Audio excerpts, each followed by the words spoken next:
우리 주님의 위로와 은혜가 예배 자리에 나오신 모든 분들에게 가득하시기를 주님의 이름으로 축원합니다. 최근 중동 지역에서 일어난 새로운 전쟁의 소식은 전 세계를 긴장시키고 있습니다.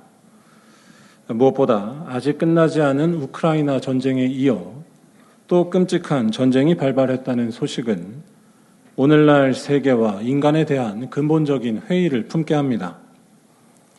문명이 발전했다고 하지만 세계가 정말로 발전하고 변했을까요? 아니, 발전할수록 오히려 더 지능적으로 폭력적이고 잔인해지는 것은 아닐까요?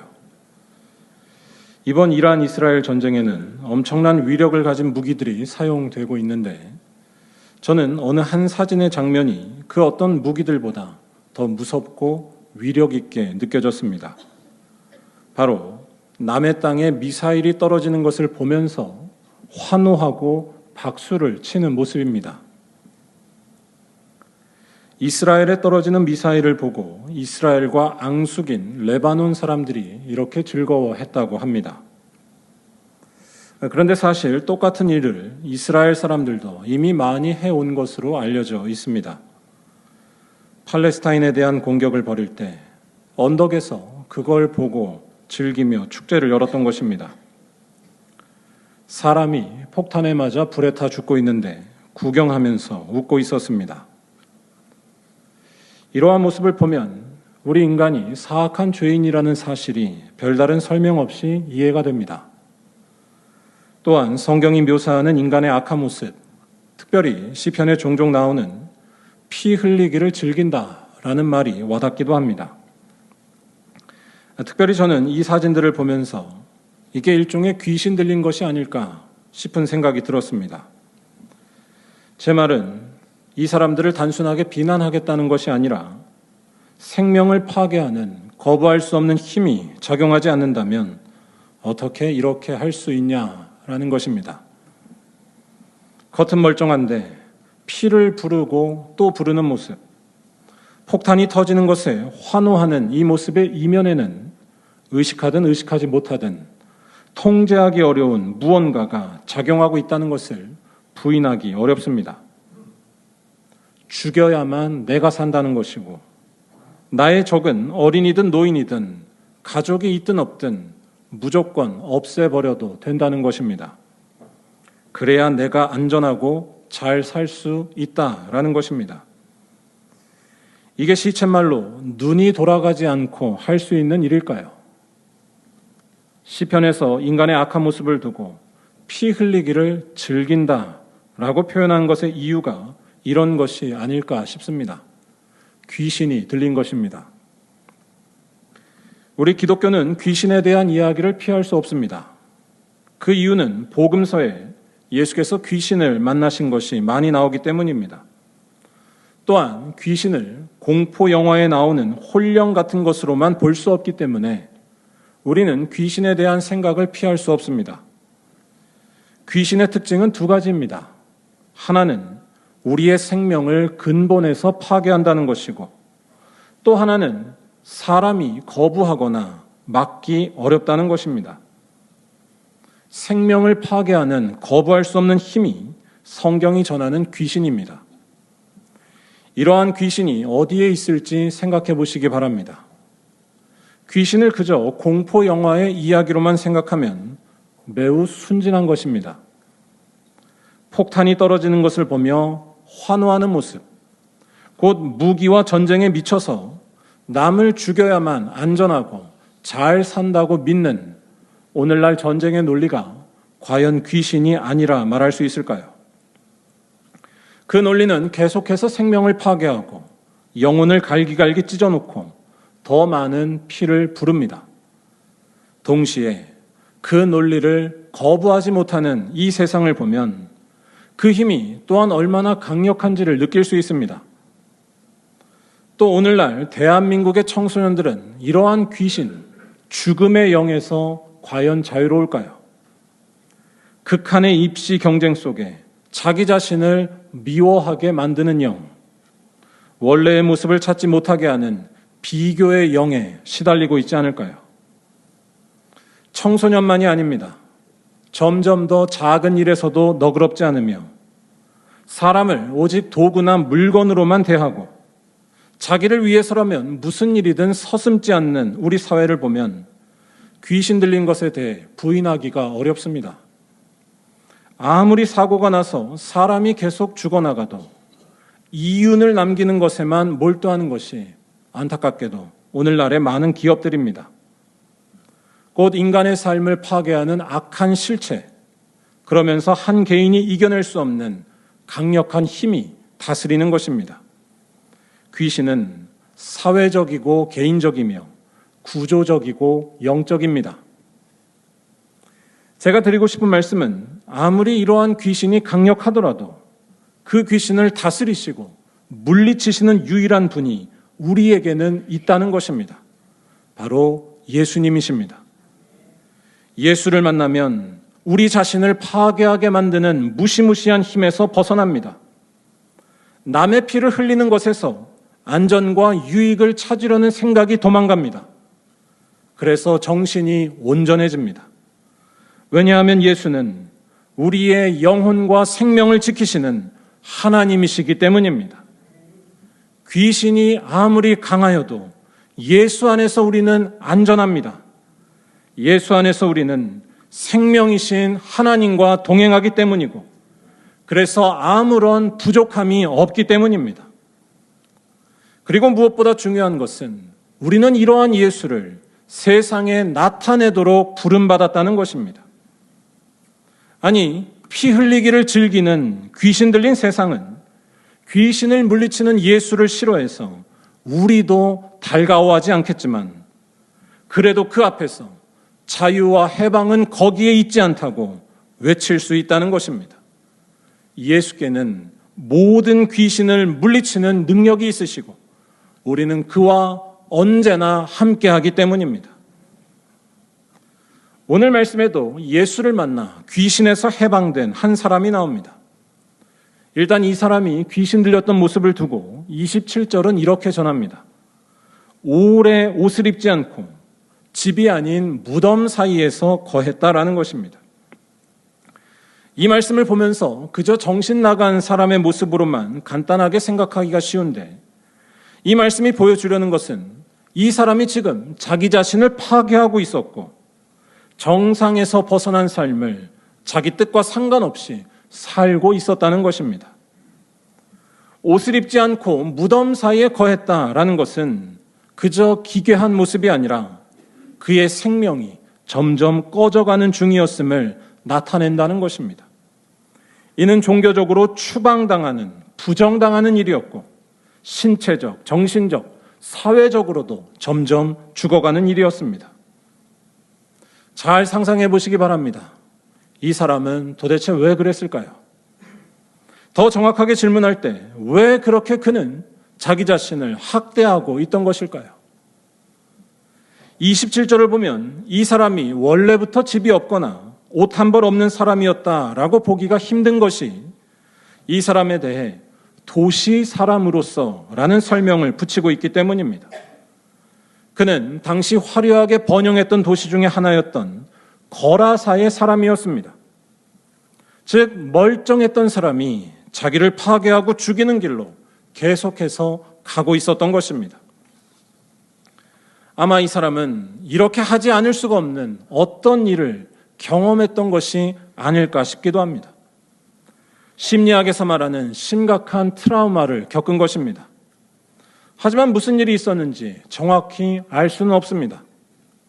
30절에서 이 사람에게 들린 귀신이 군대라고 말한 것을 보면 이때 유대 땅을 다스렸던 로마 군대의 포갑으로 생겨난 아픔이나 상처로 볼 수도 있습니다. 그런데 그것도 확실치는 않습니다. 제 말은 이 사람이 겪은 일이 정신과에서 치료받을 수 있는 일종의 질병이나 단순한 정신현상으로만 볼 수 없다는 것입니다. 정신과 치료로 인간의 삶을 파괴하는 악한 실체나 그 세력이 완전하게 사라지지 않습니다. 세상이 좋아져도 생명을 죽이고 파괴하려는 시도는 끈질기게 살아남아 계속해서 사회를 병들게 하고 개인의 삶을 파괴합니다. 곧 귀신은 개인과 사회가 이겨낼 수 없는 거대한 악한 힘이고 생명을 파괴하는 일을 멈추지 않는 세력입니다. 돈 때문에 무슨 일이든 저지를 수 있는 우리 사회를 생각해 보시기 바랍니다. 돈 때문에 가족이 파괴되고 지울 수 없는 서운함이 우리를 계속 괴롭힙니다. 또한 모든 것을 서열화시켜서 인생의 실패와 성공을 나누는 오늘날 사회 분위기는 어떠한가요? 유치원 때부터 의대를 준비하기 위해 7세 고시라는 말이 생겨나고 청소년들의 사망 원인 1위가 13년째 자살이라는 현실이 그냥 생겨난 것일까요? 생명을 파괴하는 강력한 귀신이 사회 곳곳에 있다고 말하지 않을 수 없습니다. 다시 말해 성경이 말하는 귀신에 대한 이야기는 의료 수준이 낮았던 시절 미숙하게 세상을 바라봤던 이야기가 아닙니다. 이는 인간의 삶과 세상에서 벌어지는 일들의 근본을 이해하려고 했었던 매우 심층적인 이해입니다. 우리를 묶어버려서 죽음과 파괴의 길로 가게 하는 힘이 어느 시대에나 끊이지 않다는 것입니다. 오늘 말씀에 나온 사람도 그런 힘에 묶여 고통받는 중에 있었습니다. 그런데 이 사람은 놀라운 경험을 합니다. 도저히 이길 수 없는 그 귀신에게서 자유케 되는 일이 이 사람에게 일어났습니다. 바로 그를 찾아오신 예수께서 그 귀신을 축출하신 것이었습니다. 29절에 예수께서는 이 더러운 귀신에게 나오라고 명령하십니다. 이때의 일로 이 사람은 완전히 달라집니다. 옷을 입고 정신이 온전하여 이제는 자기 몸을 해치지 않고 고요히 앉아있는 것이었습니다. 이 사람에게 도대체 무슨 일이 일어났던 것일까요? 귀신의 실체가 우리의 생명을 끊임없이 파괴하는 거대한 힘이라고 쭉 말씀드렸는데 그러한 귀신이 떠나갔다라는 것은 이제는 전혀 다른 차원으로 자기의 삶을 바라보게 된 어떤 일이 일어난 것이라고 말할 수 있습니다. 이를테면 항상 남들과의 비교 속에서 허세 아니면 불평만 나오던 삶이, 그래서 점점 자기 영혼을 죽이던 삶이 전혀 다르게 보이기 시작한 것입니다.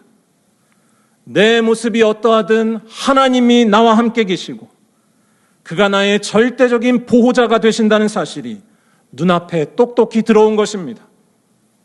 그 사실이 더 크고 절대적으로 보이면서 그동안 나를 짓눌러 왔던 생각들, 권세들, 귀신이 떠나간 것입니다. 내가 나 자신을 사랑하지 않게 만들었던 아픈 과거와 상처가 있어도 그것보다 더 큰 사실이 눈에 들어온 것이었습니다. 자기 업적으로 인생을 구원해야 한다는 강요보다 더 확실한 명령과 진실이 보이기 시작한 것이었습니다. 바로 예수 안에서 하나님이 나에게 찾아오셨고 이제는 십자가의 보혈로 멀리 떠났던 하나님과 화해했으며 이제는 내가 생명이신 하나님께 받아들여졌다는 것입니다. 바꿔 말해 이제는 자기 자신을 파괴하거나 학대할 이유가 전혀 없게 되었습니다. 설령 남들보다 부족해 보여도 감사가 나오며 자기의 삶을 있는 그대로 누리고 가진 것에 상관없이 밝은 미래가 있음을 확신하는 것입니다. 내 식구만 챙기지 않아도 전혀 불안해지지 않습니다. 예수 안에서 하나님과 함께하고 있기 때문입니다. 곧 예수 안에서 죄에서 해방된 것이고 예수의 이름 앞에 귀신이 굴복하며 떠나간 일입니다. 그런데 오늘 말씀은 이러한 예수의 능력으로 귀신 들렸던 사람이 온전해진 후에 아주 이상한 일이 일어났다는 것을 또한 함께 전합니다.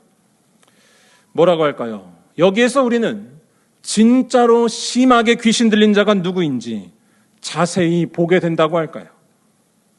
바로 동네 사람들은 이 사람이 나은 것을 보고 매우 불편해했고 심지어 두려워했다는 것입니다. 그게 오늘 말씀에 잘 나오는데 특히 37절에서 이들은 이 놀라운 일을 행하신 예수께 자기들에게서 떠나가시기를 집단적으로 요청하기까지 하고 있었습니다. 사람들의 이러한 모습은 아주 이상하고 어색합니다. 같은 동네 사람이 귀신 들렸다가 낫게 되었으면 축하하며 기뻐하는 것이 당연합니다. 이 귀신 들렸던 사람은 오랫동안 옷도 입지 않은 채 무덤 사이에서 비참하게 살아왔었습니다. 그런 불쌍한 사람이 괜찮아졌는데 그걸 보고 환영하는 것이 아니라 두려워했다는 것, 이건 뭘 말하는 것일까요? 물론 있을 수 없는 일이 일어난 것에 충격을 받아 놀랄 수는 있습니다. 하지만 여기에서 두려워했다는 것은 그런 것과는 차원을 달리하는 것으로 봐야 합니다. 저는 여기에서 처음에 보여드렸던 사진, 미사일이 떨어지는 것을 보면서 환호하던 사람들이 문득 떠올랐습니다. 전쟁이 없어지는 것을 원치 않는 사람들이 이 세상에는 참 많습니다. 정확히 말해 무기와 폭력으로 세상을 지킨다는 논리가 무너지기를 원치 않는 것입니다. 이 동네 사람들이 그러했던 것이 아닐까요? 29절에 동네 사람들이 귀신 들렸던 사람을 쇠사슬과 고랑으로 묶어놨다는 것을 잘 보시기 바랍니다. 쇠사슬과 고랑은 사람을 묶어놓는 강력한 도구입니다. 동네 사람들은 그러한 힘으로 이 사람을 강압적으로 묶어놓으면 모두가 안전해진다라고 믿었을 것입니다.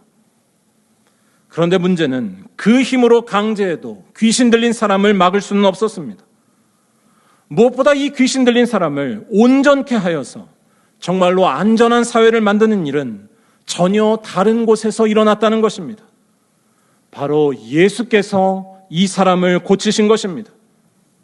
자, 이렇게 됐으면 이러한 일을 기뻐해야 맞지 않을까요? 다시 말해 이러한 일을 보고도 기뻐하지 않고 오히려 두려워하며 불편해하며 심지어 이 일을 행하신 예수를 향해 떠나시도록 간청하는 모습은 이 동네 사람들의 중심을 드러낸다는 것입니다. 곧 이들은 쇠사슬과 고랑이 자기들을 지켜주며 무기와 폭력이 안전과 기쁨을 준다는 환상, 강력한 귀신에 묶여있던 것입니다. 결국 생명을 파괴하는 일을 향해 질주하고 있던 것입니다. 그런 동네 사람들에게 귀신을 일순간 내쫓은 예수와 이 예수를 만나 해방을 경험한 이 사람은 아이러니하게도 전혀 달가워 보일 리가 없었습니다. 이 사람들은 자신들의 논리를 무너뜨리고 위험하게 하는 예수를 떠나가게 했고 귀신 나간 사람에 대해서도 거부했습니다. 계속해서 피의 쇠사슬과 고랑을 붙들고자 한 것입니다. 이런 상황에서 여러분들이 귀신 들렸다가 나간 사람이라면 어떻게 하시겠습니까? 당연히 이런 동네에 있지 않기를 바랄 것입니다. 저 사악한 동네 사람들을 떠나 예수와 함께하기를 바라는 것이 당연합니다. 오늘 말씀에 나온 이 사람도 그러했습니다. 38절에 함께 있기를 구한 것입니다. 그런데 이때 예수께서는 뜻밖의 반응을 보이십니다. 바로 38절과 39절에 이 사람을 향해 자신과 함께 있지 말고 그 동네에 들어가 하나님께서 행하신 큰 일을 말하라고 그에게 명령하신 것이었습니다. 귀신 들린 동네, 자신을 거부하는 그곳으로 돌아가 너에게 일어난 일을 똑똑히 증거하라는 것이었습니다. 예수의 이 말씀은 우리를 당황케 합니다. 예수의 능력을 싫어하고 부인하며 세상은 오직 피의 쇠사슬과 고랑으로 지킨다고 말한다는 사람들 앞에 이 예수를 증거한다는 것, 이것은 고난의 길이 될 것이 뻔하기 때문입니다. 하지만 예수의 이 말씀을 곰곰이 묵상하면 우리는 더 놀라운 사실을 발견하게 됩니다. 바로 예수의 능력은 이러한 동네도 고칠 수 있다는 것입니다. 예수의 능력은 단지 군대 귀신 들린 한 사람만 고쳐내는 것이 아니라는 것입니다. 예수의 능력은 마음이 온통 불안해서 쇠사슬과 고랑만을 찾고 무기와 폭력, 경제력과 군사력만을 찾는 이 세상도 깨끗하게 할 수 있다는 것입니다. 그 이유는 분명합니다. 예수께서는 세상을 다 이기셨기 때문입니다. 정확히 말해 쇠사슬과 고랑, 무기와 폭력이 쓰러뜨릴 수가 없는 분이 우리 주님이십니다. 예수께서는 사람들의 폭력과 음모 속에 십자가에 달려 죽으셨지만 3일 만에 거기에서 부활하셨기 때문입니다. 사람들은 쇠사슬과 고랑으로 예수를 묶었고 예수께서는 그 힘에 의해 죽으셨지만 그 죽음이 예수를 망하게 하지 않았다는 것입니다. 생명을 파괴하는 그 악한 권세가 예수를 십자가와 무덤으로 몰았지만 그는 다시 살아나셨습니다. 하나님의 생명이 예수에게서 나타난 것입니다. 다시 말해 예수께서 지금 이 귀신 나간 사람에게 동네에 남아 전도자가 되라고 명령하신 것은 예수의 능력을 오히려 확실히 보여주는 말씀입니다. 그래서 39절은 하나님께서 하신 일이 곧 예수께서 하시는 일이라는 놀랍고도 충격적인 선포를 합니다. 하나님이 내게 어떻게 큰 일을 행하셨는지를 말하라. 그가 예수께서 자기에게 어떻게 큰 일을 행하셨는지를, 곧 예수가 하나님이시기에 저 동네 사람들, 쇠사슬의 귀신에 씌여 있는 자들을 두려워하지 말고 앞서 가라는 것입니다. 사랑하는 여러분, 우리도 이 사람과 똑같은 사명과 능력을 가졌음을 잊지 마시기 바랍니다. 먼저 예수 안에서 귀신이 떠나가는 역사가 더욱더 풍성해지시기를 간절히 바랍니다. 온전히 하나님 앞에 예배드리고 십자가 붙들고 기도할 때 우리를 자유케 하시는 하나님의 큰 일이 나타날 줄로 믿습니다. 그리고 예수께서 가라 명하신 세상으로 나아가 예수께만 자유와 해방이 있음을 힘껏 외치시기 바랍니다. 돈과 권력, 사람에게 자유와 생명이 있다 말하는 세상을 거부하고 하나님의 말씀이 다스리는 세상을 온몸과 마음으로 선포하는 것입니다.